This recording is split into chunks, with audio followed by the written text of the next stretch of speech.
సంతానానికి పనికి రాదు అని, తనకి పిల్లలు పుట్టరు అని, ఆ కారణంగా నువ్వు రెండో పెళ్లి చేసుకోవచ్చు అని ఒప్పుకుని సాక్షాత్తు ఈ అహల్యే తను చేసిన సంతకమిది. కావాలంటే చదువుకో.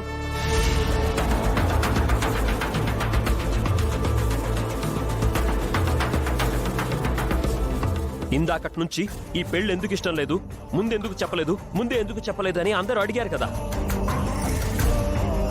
ఆడవాళ్లయ్యుండి సాటి ఆడదానితో ఇంత క్రూరంగా భయపెట్టి బెదిరించి బలవంతంగా ఇలాంటి ఒప్పంద ప్రతులు రాయించిన వారికి 4 గోడల మధ్య నేను చెప్పే సమాధానం చెవికెక్కుతుందా?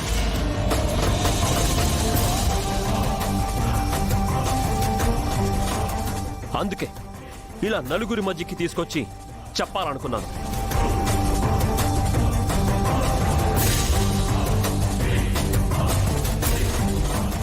ఏంటి యామిని, గౌతమ్ చెప్పేది నిజమా? ఇప్పుడు యామిని చేసింది నిజమా కాదా అనేది ముఖ్యం కాదు. ఈ అహల్య రాసింది నిజమా కాదా అనేదే ముఖ్యం.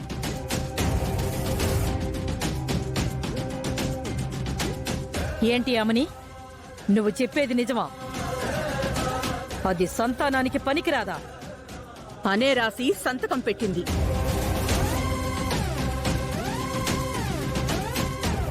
రే గౌతమ్, దానికి పిల్లలు పుట్టర్రా? పోయి అలాంటి దాన్ని ఎలా పెళ్లి చేసుకున్నావురా?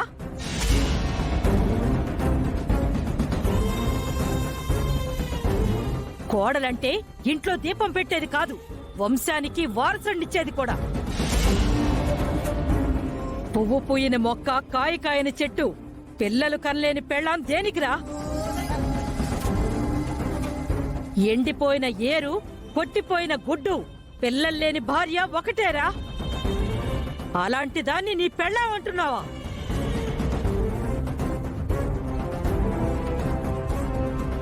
దాన్ని కట్టిన తాళి కోసమా అదితి మెళ్ళో తాళి కట్టనంటున్నావు? దాని మెళ్ళో తాళి ఉంటే ఎంత, ఊడితే ఎంత?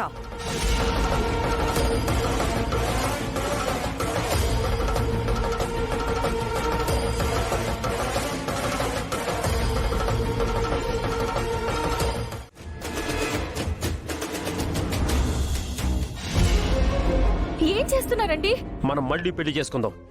వద్దండి, దీన్ని ఇంతటితో ఆపేయండి.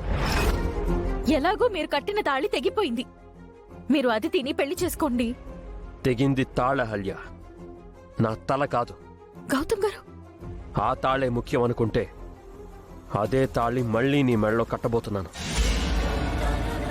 ఆ మాంగళ్యానికి మళ్ళీ ముడివేయబోతున్నాను. నువ్వా పని చేశావంటే నేను ఊరుకోను గౌతమ్. ఇంతకు మించి మీరేం చేస్తారు? మీరే కాదు, ఎవ్వరూ ఏమీ చేయడానికి వీల్లేదు. మళ్ళీ మా పెళ్లి జరుగుతుంది. ఇక్కడ వేద మంత్రాలు తప్ప వేరే ఇంకేం మాటలు వినిపించకూడదు.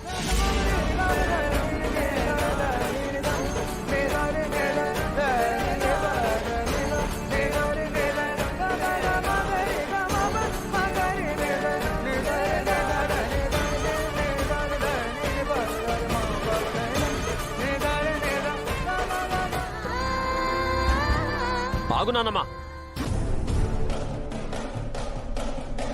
మేము 7 అడుగులు వేసే వరకు నువ్వొక్కడుగు కూడా పక్కకి వేయడానికి వీల్లేదు.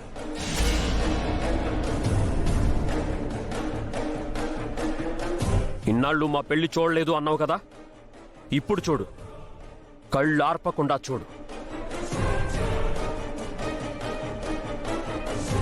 కదిలావంటే బాగోదు.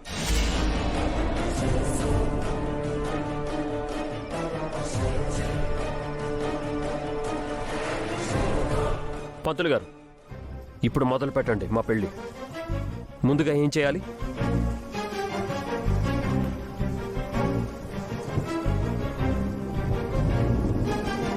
కంకణాలు కట్టుకోవాలి బాబు. ఈ పసుపు కంకణాలు యాంటీ బ్యాక్టీరియా, ఎలాంటి దుష్ట శక్తుల్ని మన దగ్గరికి రానివ్వం. అంతేకాదు, ఇవి మన ప్రేమని, బాధ్యతల్ని గుర్తు చేస్తాయి.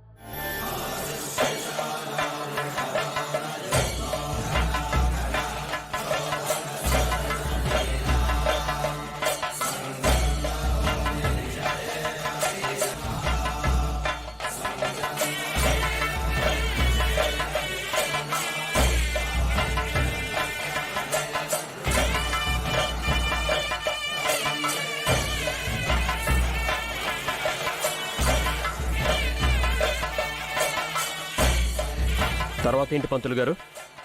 జీలకర్ర బెల్లం బాబు.